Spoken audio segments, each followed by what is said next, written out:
역사는 우리에게 많은 이야기를 합니다. 바로 이곳 무령 왕릉처럼 말이죠. 이게 뭡니까? 무령왕 폐기라고 써 있네요. 예, 맞습니다. 목침인가 뭐 그 비슷한 거네. 살아생전에 저걸 이렇게 베고 생활하신 건 아니고요. 아니고 네. 아 돌아가신 네. 네. 아 그때 맞춰놓은 거죠, 그렇죠? 그렇죠, 좀 불편해서. 유물만 4,600여 점. 백제의 화려한 금공예술도 눈길을 끕니다. 이게 이제 무령왕릉을 그대로 재현해놓은 모형관입니다. 아유, 그렇습니까? 이제 무덤이기도 하지만 네. 연꽃 한 송이이기도 한 거죠. 아 전체를 연꽃 한 송이를. 그래서 무령왕이 그 연꽃 속에서 극락왕생을 바라는 마음에서 이렇게 연꽃 무늬로 만들지 않았을까 그런 생각입니다.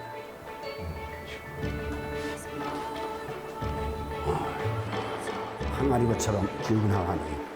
이 수저도 있네요. 예, 수저가 저기 이제 금속기로 만들어진 네.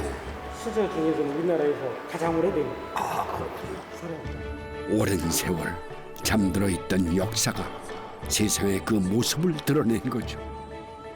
이 무령왕은 백제의 문화를 이끌었던 왕이라고 봐야죠. 그러니까 중국이나 일본 또 외국과의 교류도 활발하게 시켰다고 하는데요. 그런데 당시의 사람들은 무엇을 먹고 또 어떻게 살았을까가 궁금한데요.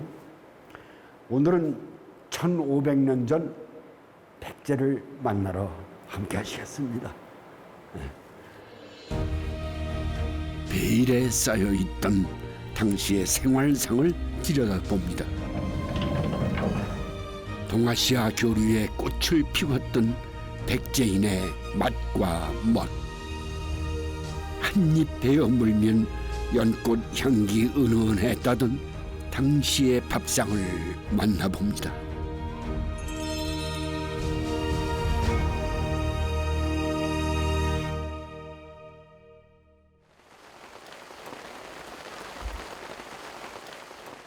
(5세기) 후반 백제가 두 번째로 도읍을 정한 곳이 금광유역, 그러니까 지금의 공주죠. 새로운 도읍지로 부흥을 꿈꿨던 땅.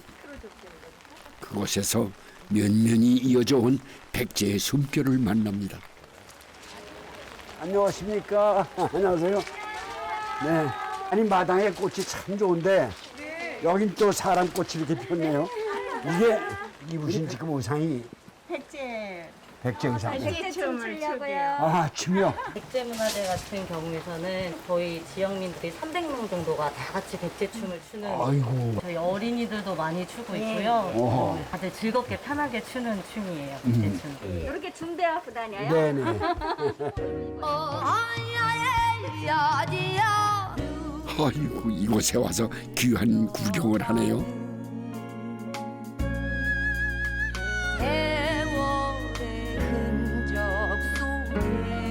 백제춤은 백제인의 유려한 삶과 정신을 대동놀이의 형태로 재현한 춤인데요. 당대에는 강국의 춤이라 하여 일본까지 전해졌다 하니 백제의 화려한 문화가 오늘에도 꽃을 피운 듯합니다. 문화의 힘이라는 거는 어디 피할 수 없는 아름다움과 내일이 있구만요. 또 그것이 공주 백제춤의 정신 같아요. 아이고. 예. 백제가 여기 도읍지를 한 기간이 짧잖아요. 이 공주를 백제의 도읍지라고 생각 안 하는 분들도 있거든요. 근데 저희가 이 백제춤을 춤으로 인해서 공주가 아 백제의 도읍지였구나 알게 되더라고요. 그래서 너무 좋아요. 당시 공주는 기름진 땅이었습니다. 웅진성을 휘감는 금가이, 자연 방어선 역할을 하는 배산임수 지형에 살기 좋은 땅이기도 했죠. 백제의 기초 체력을 다지게 하고 백제인에게 더 큰 꿈을 꾸게 했던 땅.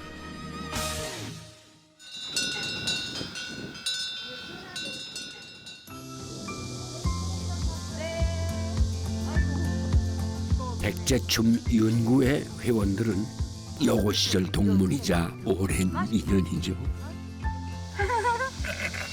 제가 공주여고 45회거든요. 그때 저희 담임 선생님 김용분 선생님이십니다. 박수! 선생님과 제자. 그리고 네 사람은 다 공주여고 출신. 사공주? 사공주. 네, 맞아. 감사합니다, 선생님. 세월이 참 쏜살 같습니다. 가난이 당연했던 시절도 어느새 옛일이 됐네요. 우유예요. 우유. 옛날에는 우유도 없었을 거야, 선생님. 그죠? 정말 배고파서 맛있었던 건지 그러니까. 아니면 정말 식재료가 할머니의 정성이 들어갔는지. 그래서 맛있었는지. 이게 막 옛날에는 우유 간식이 없잖아. 주름하게 들어 그걸 이렇게 가지고. 올려놨다가 얼마큼 부풀었나 이렇게 봐가지고 이제 개떡을 이렇게 쪄주시더라고. 그때 할머니가 쪄주시는 개떡은 너무너무 맛있었어. 그냥 푹푹 넣자. 당시에는 밀가루 반죽에 설탕과 우유는 호사였다지요. 강낭콩 몇 개만 올려도 훌륭한 간식이 됐으니 허기가 반찬이고 꿀맛이던 옛 시절이죠. 일껍질. 맛있겠다. 이렇게 해서 쪄서 먹으면 얼마나 맛있는지 몰라요. 아주 그냥 응? 배고팠던 시절 이 개떡 하나 간식이면은 진짜 힘이 나서 공부도 열심히 할 수 있었어요. 네, 그때 아쉬웠던 호사를 마음껏 누려봅니다. 양도 넉넉하게 달달한 맛에 강남콩도 듬뿍 넣었습니다. 아유, 선생님. 너무 빛깔이 이뻐요. 참 잘 익었네. 네. 강짠지예요, 이게. 강짠지. 예, 강짠지. 저희 이제 모치는 친정 어머니께서 매일마다 이런 거를 담으셨는데 저는 그렇게 들었어요. 씹어도 어떻게 다른 것 같은 짠맛? 이런 맛이 있어요. 하도 짜서 강짠지라고 하신 것 같아요, 우리 어머니께서. 매년 가을이면 이댁 장독에 둥지를 튼다는 강짠지입니다. 무와 소금을 1대1의 비율로 섞어서 3일은 우려내야 밥상 위에 오를 수 있다는 염장무의 최강자죠. 이 맛이야. 어떤 너무 짜요. 그 정도예요. 예. 제가 담았어도 짜긴 짜네요.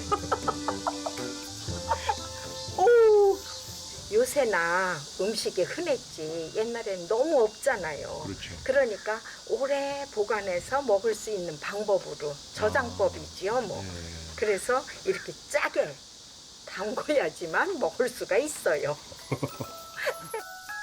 그런데 염장무가 겨우내 품었다가 삭혀낸 짠맛이 참으로 오묘해서 매년 가을이면 엉덩이가 들썩.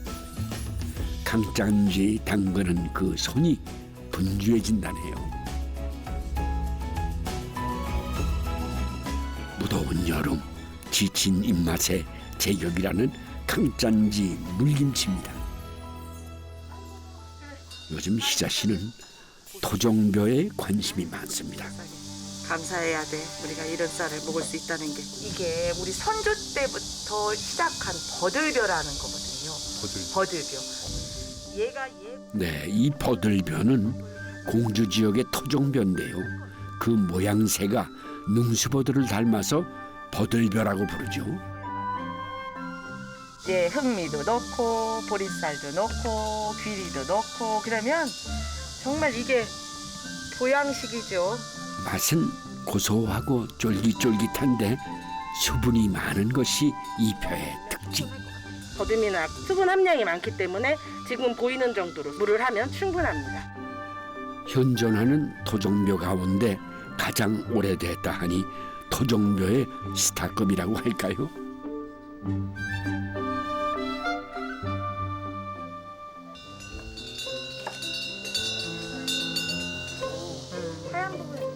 새것 쫓느라 바쁜 세상이지만 맛의 기억은 옛것이 오히려 그리울 때가 많습니다.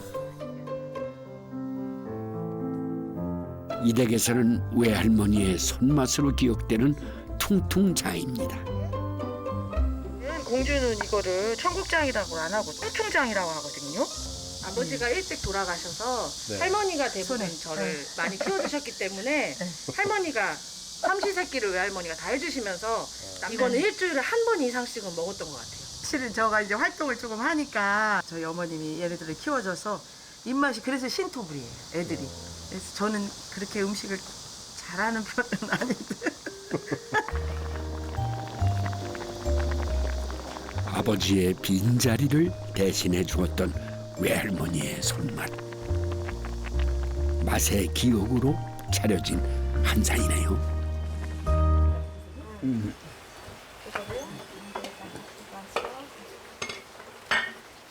이게 개빵이에요. 개빵이라고 그래서 개가 먹는 빵은 아니죠. 진짜 문화의 빵이에요, 문화빵. 개빵은 아니고. 이게 깨물을 때 이 속에서 하얀 속살이 드러나잖아요. 그럼 그때 포근한 그 맛, 그것이 정말 일품이에요. 행복이라는 게 우리가 발견하는 거예요, 이렇게. 손짓 하나로 느끼는 발견. 음식 하나로 입에 물었을 때 느끼는 이렇게 굴소로고 누구든지 먹을 수 있는 빵이구나. 이렇게 느낄 때 행복. 발견하는 자가 나중에 제가 이제 아이를 낳으면 저희 아이한테도 너희 증조 외할머니가 했고 너희 외할머니가 했던 음식이 하면서 또 이어질 수 있잖아요. 이야, 그 사명감을 느낀다는 얘기지? 네. 명언만 쓰네. 딸내미를 잘 둡시다. 잘 키웠어요. 감사합니다. 사랑합니다, 어머니. 세월 따라 역사는 부침을 반복합니다. 영광과 좌절, 희망과 절망 속에서 흥망성쇠를 반복하죠. 우리 사냐의 밤나무도 한때 큰 위기가 있었습니다. 1950년대 밤나무 해충이 전국에 번지면서 밤나무는 거의 전멸했고 당시에는 돌이킬 수 없는 위기라 여겼습니다. 그런데 조림 사업의 일환으로 밤나무 심기에 적극 나서면서 오랜 역사를 다시 이어갈 수 있게 된 것이죠. 감성이가 많이 떨어졌는데 이거는 못 팔잖아요, 이거는. 팔지는 못하게 그래도 그냥 아직 많이 못 주웠고요. 네. 예, 이게 뭐 하루 종일 해도 많이 못 주더라고요. 요즘 별로 없어가지고. 예, 아직 많지가 않네요. 예. 이게 다 뭐 좀 썩은 것들은 그 과감하게 버리고 남은 것들 이런 것도 뭐 무침하거나 뭐 아니면 그냥 간단하게 먹어요. 나머지는 거의 뭐 동물들 소 같은 거 먹이거나 하고요. 수확을 앞두고 농부의 마음이 바쁩니다. 그 밤 있잖아 떨어진 거 주스려고 항상 우리들은 그 밤을 주실 적에는 밑을 깨끗이 하고 네. 그 다음에 이제 밤 짓지. 밤이 잘 안 보여요. 이런 네. 풀 때문에. 항상 우리들은 이 밤을 갖다 주실 때는 미리 딱 정리를 하고 나서 그 다음에 또 밤을 주세요. 그래서 저는 시골 들어온 지 한 6년 됐는데 시골을 잘 기능하러 잘 왔다 그런 생각을 많이 합니다. 그래서 시골에서 이렇게 부모님이 주신 농토를 갖고서 농사를 짓는구나 하면서 너무나 행복해요. 그래서 산에 농사를 지면은 1년 동안 행복해요. 이제.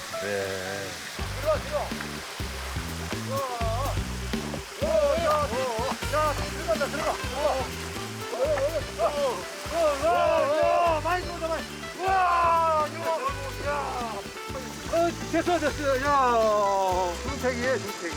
중택이에요? 예. 여기 이런 게 살아요? 여기 많이 살아요. 이거 저 있잖아요. 일하다가 저 쪽대하고 아니면 어항 놓고 해서 냄비 하나 갖다가 끓여 먹으면 참 맛있어요. 그 맛은 진짜 아무도 모를 거예요. 공주에서는 2천여 농가가 밤 농사를 짓습니다.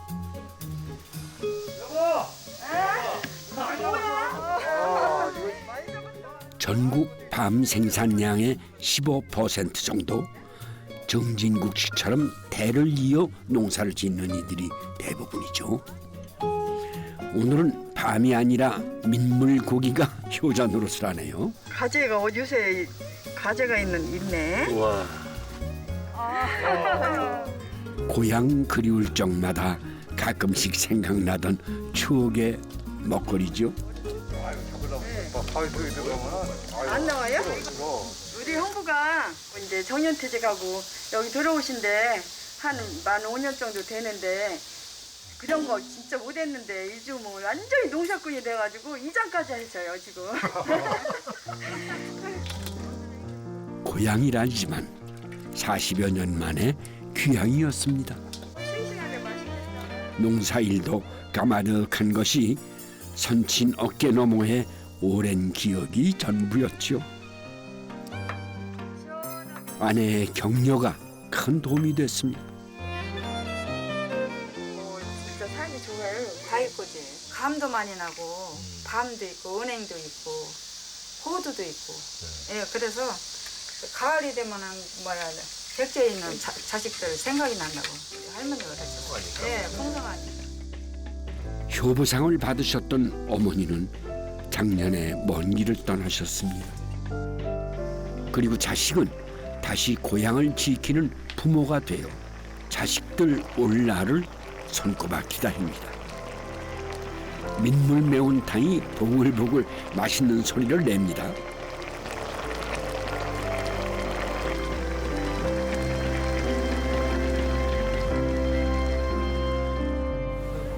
객지의 아들들이 눈에 선한데 다행히 오늘은 큰아들 부부와 함께입니다.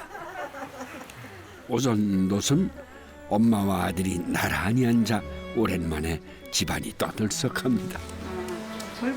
이런저런 이야기 나누다 보면은 밤을 깎는 것도 소소한 재미가 되겠네요.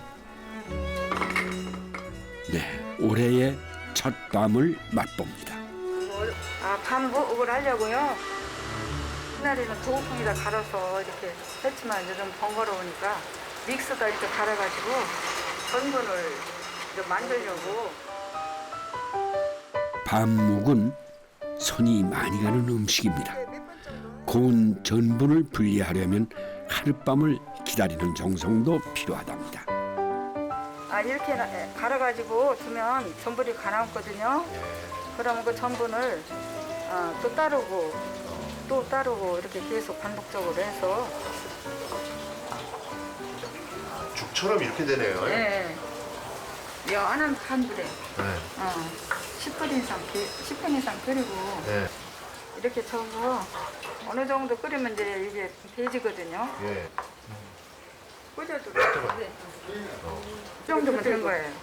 네. 이렇게 딱 쓰면 돼요. 예. 여기에 참기름을 넣어 윤기와 고소함을 더하고 다시 기다림을 반복합니다. 이대로 반나절 식히면 깔끔하고 담백한 맛이 일품이라는 밤묵이 완성되죠. 길어진 밤, 간식거리로도 입맛을 돋우겠네요.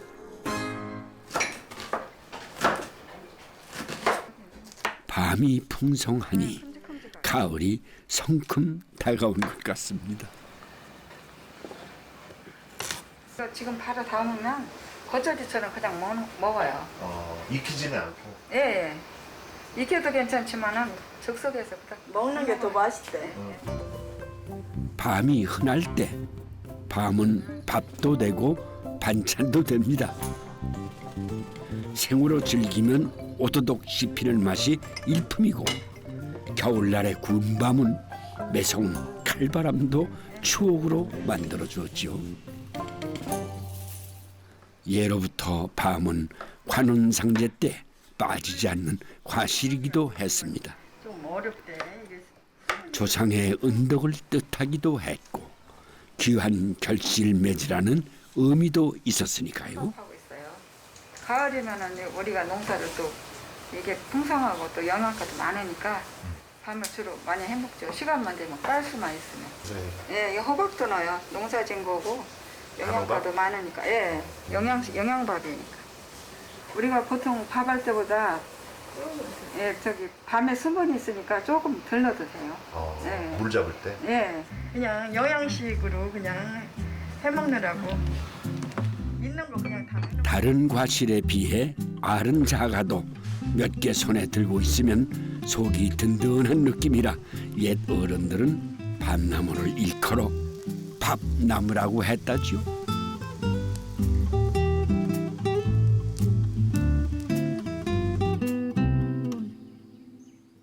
천고마비의 계절, 말을 살찌우는데 한몫했던 것이 어쩌면 밤일지도 모르겠네요.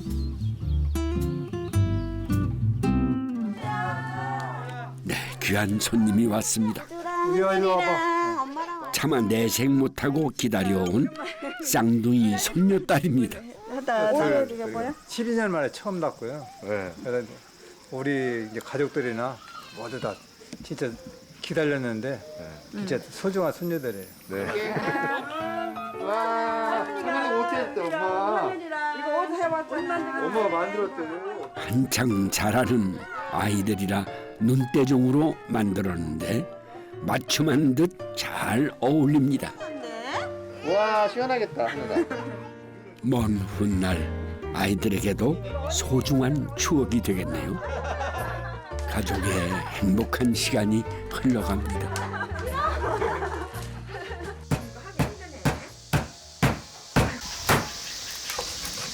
도종닭이에요. 산닭 잡아왔어요. 옛날에는 친정엄마가 마늘하고 밤 이런 거 그냥 대추 집에 있는 거 넣고서는 푹 끓여갖고 식구가 다 먹었거든요.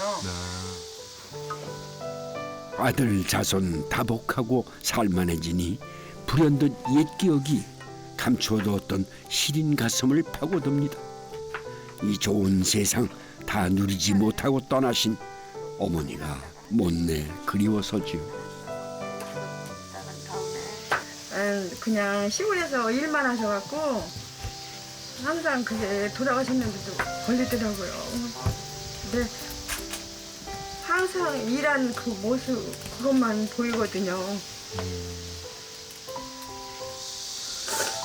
제가 모시고 싶었는데 시아버지가 제가 모셔가지고 엄마가 혼자 살고 계시다 돌아가셨거든요. 저도 돌아가실 때 저기를 못 챙겨 들어가지고 그래서 그때 못 가가지고 그러고 얼마 있다 돌아가셔서 조금 마음이 더 슬하에 삼남삼녀 늘 동동거리던 어머니입니다. 닭 한 마리로 8식구를 먹여야 했으니 그 마음의 고단함이 오죽했을까요?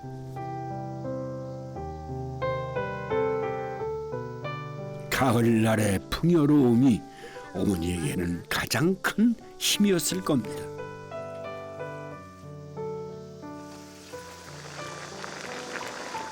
그 옛날에는 밤나무에 기대어 혹한을 견디던 마을도 많았습니다.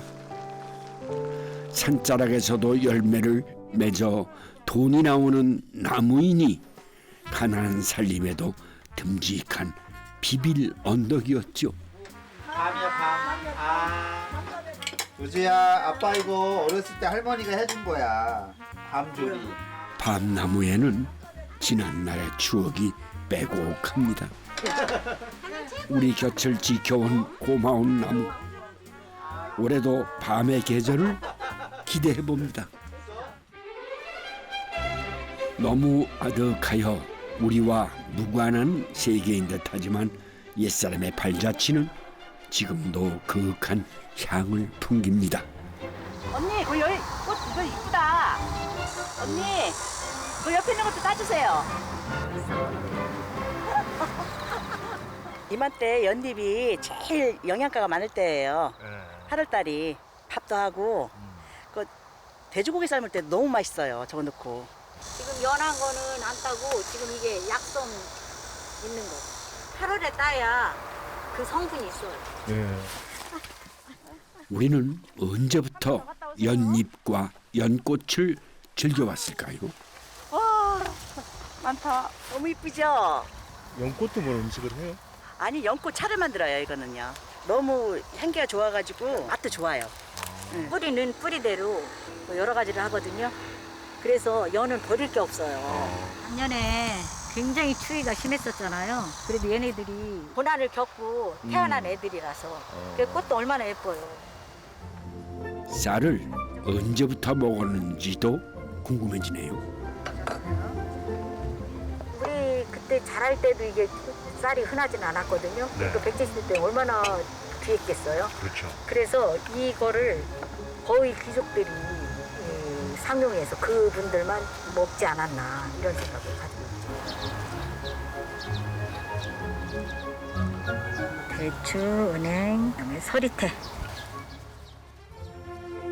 생산 경제를 이룩한 신석기 그 시대에는 한 곳에 머물러 농사를 짓고 시족 사회를 형성하기도 했죠. 밭작물이 태동한 시기가 이때였지만 쌀이 주식으로 밥상에 오른 것은 삼국시대였습니다. 조세로 쌀을 거둬들이기도 했고 특히 백제 땅은 농경문화 형성의 최적지이기도 했죠. 아유, 돈 갔다 왔네. 연잎도 싱싱하네요. 아, 동화 크고 이거 지금 분이 이렇게 하얗게 나서 이게 좋은 거예요. 동화는 요럴 때 따서 써야 되거든요. 동화는 그 뜨거운 물에 순간에 데쳐냈을 때 그때 시원한 맛과 그 좀 쫄깃쫄깃하다고 할까? 그런 그 전혀 우리가 현대에서 맛보지 못한 그런 맛을 느끼게 해요. 동화는 중국에서 오랫동안 재배해온 식물인데요. 예. 예. 이게 국 종류로 들어갔을 때 무하고 동화하고 넣었을 때 동화가 훨씬 시원합니다. 지금은 흔하지는 않지만 고려 때는 저잣거리에 대중적인 먹을거리기도 했고 백제는 중국과의 교류가 활발했으니 동화 또한 즐겼으리라 추정을 해봅니다. 이렇게 데치는 거는 물르지 말고 음식이 되라고 하지만 이 채수를 또 사용하기 위해서 이렇게 데치는 거예요. 섬유질이 많아서 이렇게 부러지질 않아요. 데친 동화에 마늘과 참기름만 넣고 담백한 맛을 즐깁니다. 서해안을 끼고 있어도 소금이 귀했던 때라 지금과는 짠맛의 기준도 달랐겠죠.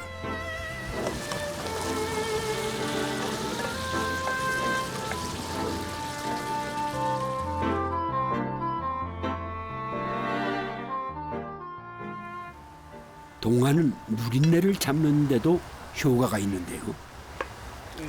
이거 꿩이에요. 동화 데쳐낸 채수로 지금 꿩을 데치는 거예요. 꿩은 우리 민족이 식용으로 사냥했던 야생조류죠. 옛날에 우리 아버지도 이렇게 꿩을 잡아오면 가슴 쪽으로는 저기 회로 먹고 나머지 탕으로 끓여 먹고 이렇게. 옛날에는 감기에서 그 역사가 지금까지도 이어져 내려오니 역사는 과거를 품고 현실을 관통하며 미래를 살고 있는지도 모르겠네요. 당시에 즐겼으리란 짐작되는 꽁탕을 끓입니다. 고춧가루가 등장하기 이전의 음식이죠.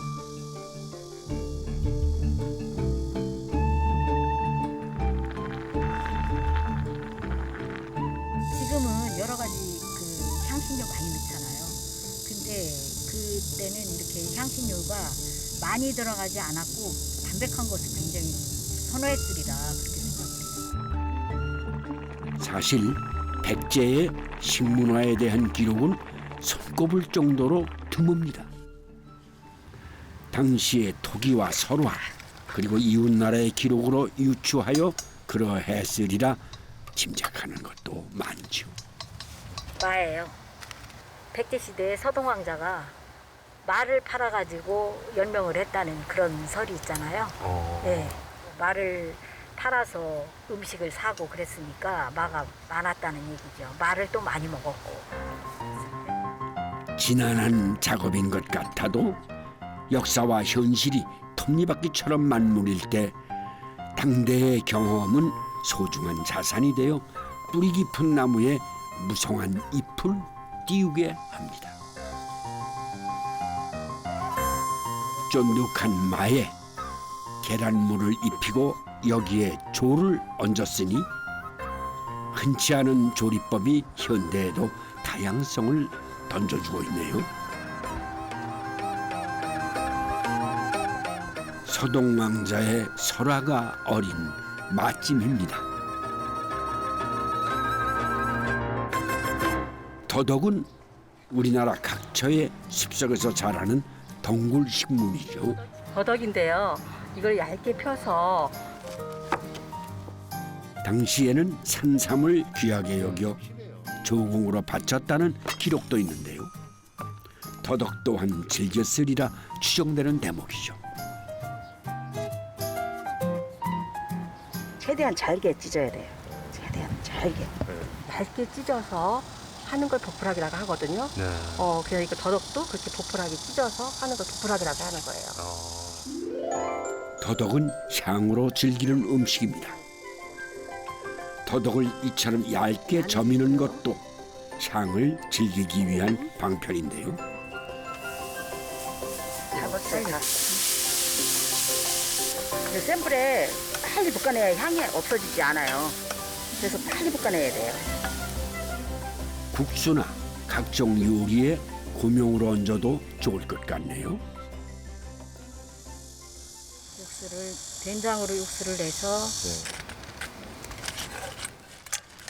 우리나라는 콩을 재배하기에 적합한 조건이었고 단백질 섭취를 위해 조개를 먹었던 흔적도 다수 발견됐죠. 백제의 그 공산성 그쪽에 보면은 폐충이 굉장히 많이 있어가지고 폐충이 발견이 됐어요. 그래서 조개를 많이 먹었다고. 백제 시대 때 가장 그 채소가 잘 된 것이 아욱이래요. 그래서 백제 사람들은 아욱을 굉장히 많이 먹었대요. 채소는 삼국시대에도 주요한 반찬거리였습니다. 백제는 아욱을, 신라는 가지를 즐겼으며 고구려의 상추는 중국에까지 유명세를 떨쳤다지요.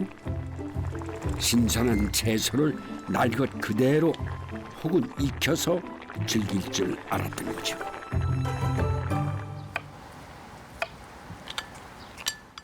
여기서 재밌는 것은요. 백제인들은 바다에서 난 것과 소고기도 날 것으로 즐겼다는 대목입니다. 이거 넣고 전복 육회예요. 백제인들이 날 음식을 많이 먹었다는 문헌이 있어요. 중국 같은 데는 얼마 전만 해도 날 채소도 먹지 않았어요. 한국인들이 많이 여행을 가면서 그 상추를 먹는 걸 보고 그러고서 먹었지. 수서는 중국 당나라 때 황제의 명으로 펴낸 역사책인데요. 당시에는 요리법도 다양해져서 회는 물론 떡과 젓갈, 양조 기술도 뛰어났고 향신채를 쓸 줄도 알았습니다. 강황육인데 생강 향이 조금 나고 있고요. 이 지금 날 음식을 먹어야 되니까 음식을 상하지 않게 그렇게 해주는 역할을 하고 있어서 이걸 깔고 있습니다. 시간을 거슬러 올라가 백제의 음식을 맛봅니다.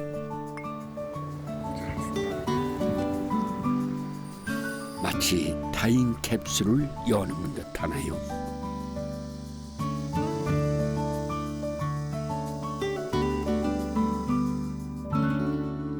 어이구, 예, 참 아름답습니다. 삼국시대의 백제 음식. 네, 백제 음식은 그때는 고춧가루가 없어서 지금 음식이 고춧가루 들어있는 게 하나도 없습니다. 아, 그렇습니까? 네.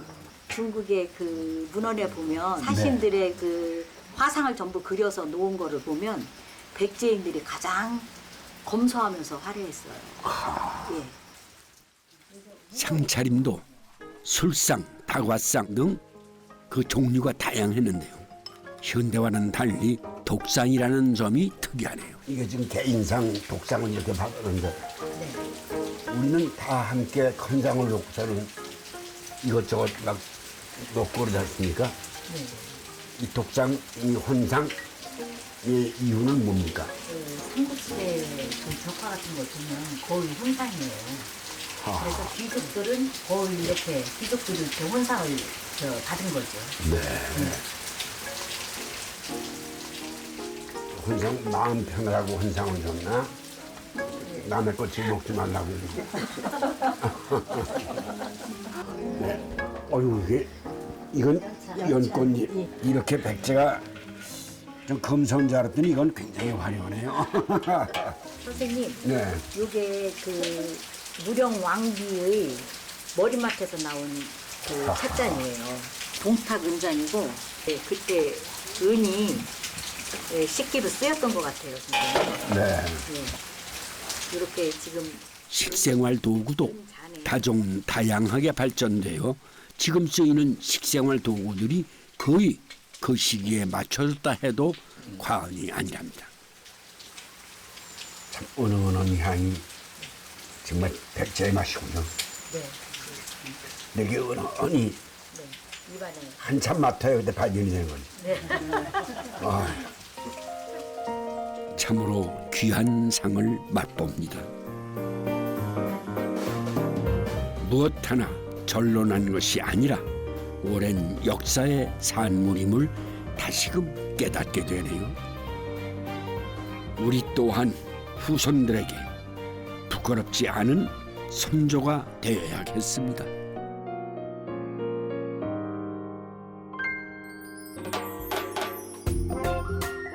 자, 이번에는 이 땅에 건강한 밥상을 이루는 젊은이가 있다고 해서 계룡산으로 향합니다.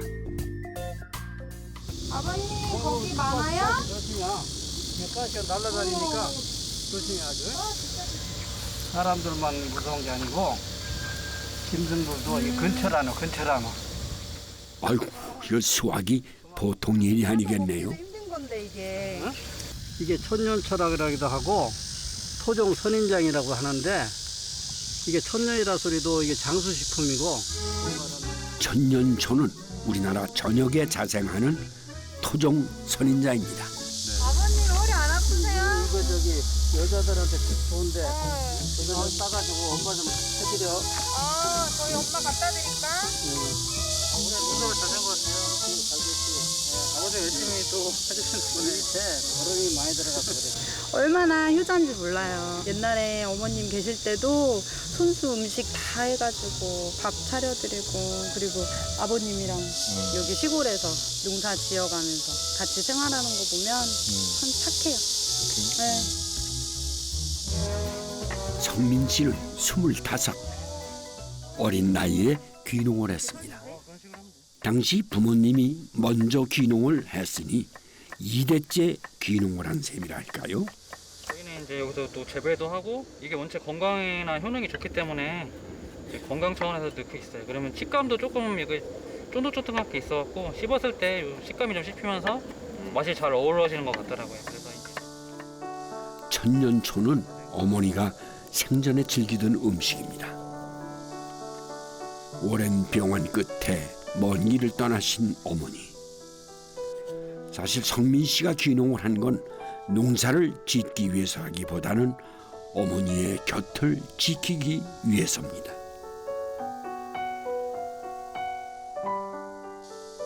스물다섯 어린 나이에 내린 용단. 당시 성민 씨는 서울에서 꽤 인정받는 요리사였습니다. 주변 지인들도 그런 결정을 하리라고는 생각하지 못했었죠. 그때는 어머니께서 저한테 이런 음식을 해줬었거든요. 그러다가 나이 들어서는 제가 이제 어머니께 해줬었는데 이제 그때 생각하면은 그때 받았던 만큼 제가 좀 더 해줬어야 되는데 좀 더 맛있고 좀 더 건강한 음식을 해줬을 없는 너무 마음이 아파요.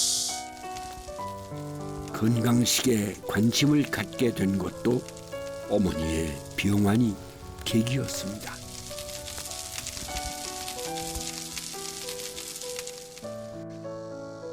아버지의 삶도 많이 달라졌습니다. 금융권에서 일하시던 아버지가 이제는 농사꾼이 다 되셨네요. 농사 지을 때 이런 건 직접 제가 농산물은 제가 직접 말려서 갖다 줘요. 식재료 하라고. 예. 네, 아버지 맛을 무료로 이용하고 있습니다. 돈 다 내야 되는데 안 내가지고. 돈을 다 내야 되는데 안 내가지고 지금 적자에 저는.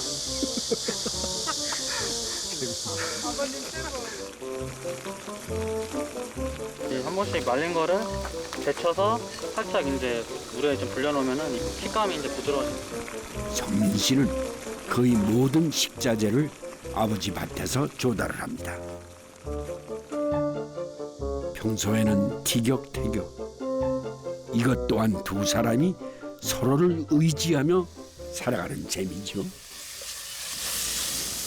처음에 이제 양파를 볶다가 그다음에 말린 가지, 그다음에 호박, 그다음에 표고버섯, 마지막에 이제 명화나물 넣어주고 볶아서 마늘향을 살짝 입혀줍니다. 이게 이제 건나물, 새우, 들깨찜입니다. 마지막에 이제 들깨가루랑 새우가루가 들어가고요. 같이 물하고 졸여주면 되는 거고요. 요즘 성민 씨는 인근에서 나는 청정 농산물로 전통을 넘어 미래지향적인 다양한 요리에 도전하고 있습니다. 생걸로 해도 되지만 사실 이제 말리게 되면은 영양가도 올라가고 그리고 이게 쪘을 때 훨씬 더 식감이 좋아요. 그렇기 때문에 한번 말려서 좀 귀찮지만은 작업을 하고 있어요. 네, 아버지 찬스를 쓰고 있습니다. 아버지와 아들의 합작품 건나물 새우 들깨찜입니다. 성민 씨는 요리뿐만 아니라 운동에도 관심이 많습니다. 잘 먹는 것만 중요한 것이 아니라 운동도 열심히 해야 건강을 지킬 수 있으리라 여겨서죠.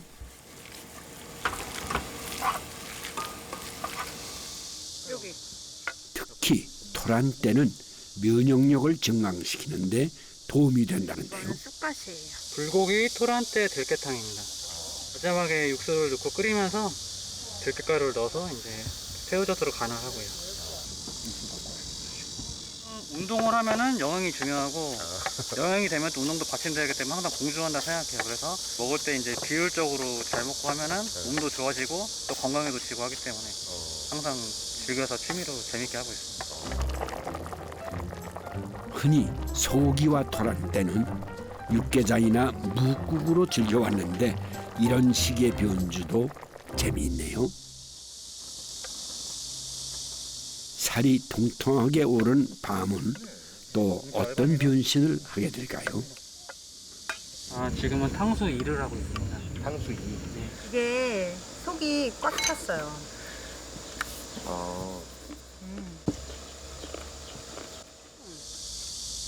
생으로 먹으면 단단한데 익혀서 이제 탕수육으로 먹으면 겉은 부드럽고 속은 알차게 이렇게 씹는 맛이 있어요.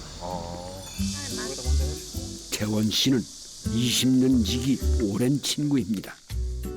나이는 한 살 어리지만 먼저 결혼을 해서 성민 씨에게는 인생 선배이기도 하죠. 밤을 튀겨 먹는다는 아이디어가 재밌네요. 자르는 거 아니야? 두 사람은 관심 분야도 비슷해서 종종 이렇게 만나 다양한 요리에 도전을 해본다는데요.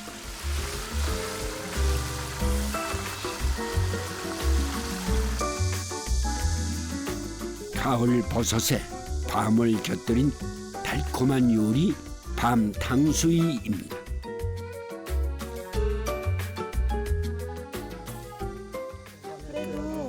네, 아버님이 오래 기다리셨겠네요. 무엇이든 정성에는 시간이 필요한 법이죠.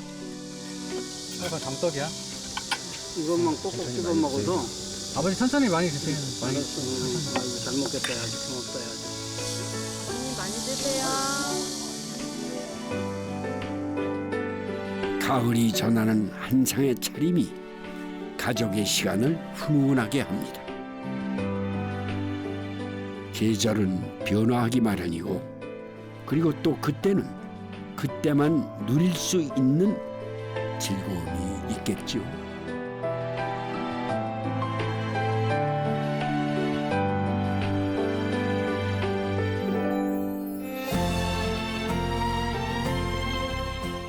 역사는 승자의 기록이라고 했던가요?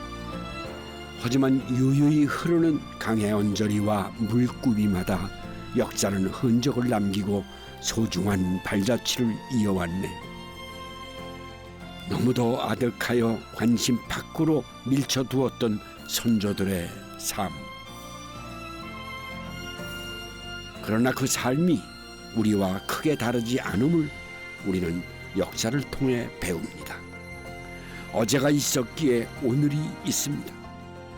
오늘은 또 미래의 발판이 되겠죠.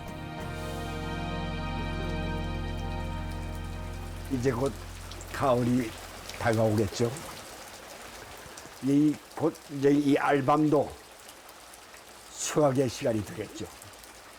근데 이 알밤은요, 땅속에 묻어놓으면은 봄에 새싹이 나오는데 그 어린 밤나무에 밤이 열리기까지 밤 껍질만은 썩지 않고 애기나무의 성장을 지켜본다고 합니다. 부모의 마음, 선조의 은덕을 생각하게 하는 대목이기도 합니다.